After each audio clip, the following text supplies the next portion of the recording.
എല്ലാവർക്കും നമ്മുടെ ഒരു വീഡിയോയിലേക്ക് സ്വാഗതം. ഇന്ന് രാവിലെ തന്നെ ഞാൻ ചുക്ക് വെള്ളം വെച്ചിട്ടുണ്ട്. അത് കഴിഞ്ഞിട്ടിന്ന് പുട്ടാണ് രാവിലെ ഉണ്ടാക്കുന്നത്. അതിനുള്ള തേങ്ങ ചിരകി വെച്ചിട്ടുണ്ട്. ഇതാ പുട്ടുപൊടി പാത്രത്തിലേക്ക് ഇട്ട് വെച്ചിട്ടുണ്ട്. ഇത് കുറച്ചേ ഉള്ളൂ, നല്ല നനയ്ക്കുമ്പോൾ നിറയുണ്ടാവും. 2-3 ആൾക്കുള്ളതേ ആവശ്യമുള്ളൂ. പിന്നെ ഇത് അതിലേക്കുള്ളൊരു കട്ടൻ ചായ ഉണ്ടാക്കി വെച്ചിട്ടുണ്ട്. പിന്നെ നമ്മുടെ ജനലിൽ കൂടെയുള്ളൊരു കാഴ്ച രാവിലെ എന്ന് പറഞ്ഞാൽ 8 മണിയൊക്കെ ആയിട്ടുണ്ട്. വെയിലൊക്കെ വരാൻ തുടങ്ങിയിട്ടുണ്ട്. ആ ഒരു കാഴ്ചയാണിത്. എന്താ പിന്നെ നമ്മുടെ കുരുമുളകൊക്കെ പറിക്കാൻ തുടങ്ങിയിട്ടുണ്ട്. ഇനി ഇടിച്ചക്ക ഒന്ന് ആദ്യത്തെയാണ് ഇപ്രാവശ്യത്തെ, അത് കിട്ടിയിട്ടുണ്ട്. അത് അരിഞ്ഞു വെച്ചിട്ടുണ്ട്.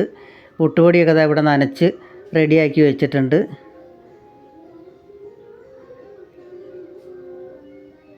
പിന്നെ പുട്ടിൻ്റെ കൂടെ പഴം പഴുത്തിട്ടുണ്ടായിരുന്നു. അതുകൊണ്ടാണ് പുട്ടുണ്ടാക്കാൻ തന്നെ തീരുമാനിച്ചത്. പുട്ടൊക്കെ അത് അവിടെ റെഡി ആയിട്ടിരിക്കുന്നുണ്ട്. ഇനി പഴവും പുട്ടും കൂടി കഴിച്ചാൽ മതി. അതാണിന്ന് രാവിലെ ഉണ്ടാക്കുന്നത്. പിന്നെ നമ്മുടെ ഇടിച്ചൊക്കെ മിക്സിയിലൊക്കെ ഇട്ടൊന്ന് ഇതാക്കിയാൽ മതി. ചൂടാറാൻ വേണ്ടി വെച്ചിട്ടുണ്ട്. ചൂടാറുമ്പോൾ മിക്സിയിലിട്ട് അത് റെഡിയാക്കി തേങ്ങയൊക്കെ ചതച്ച് നല്ല തോരനാക്കി വെച്ചിട്ടുണ്ട്. ഇനി നമുക്ക് അടുത്തൊരു വീഡിയോയുമായിട്ട് വീണ്ടും കാണാം.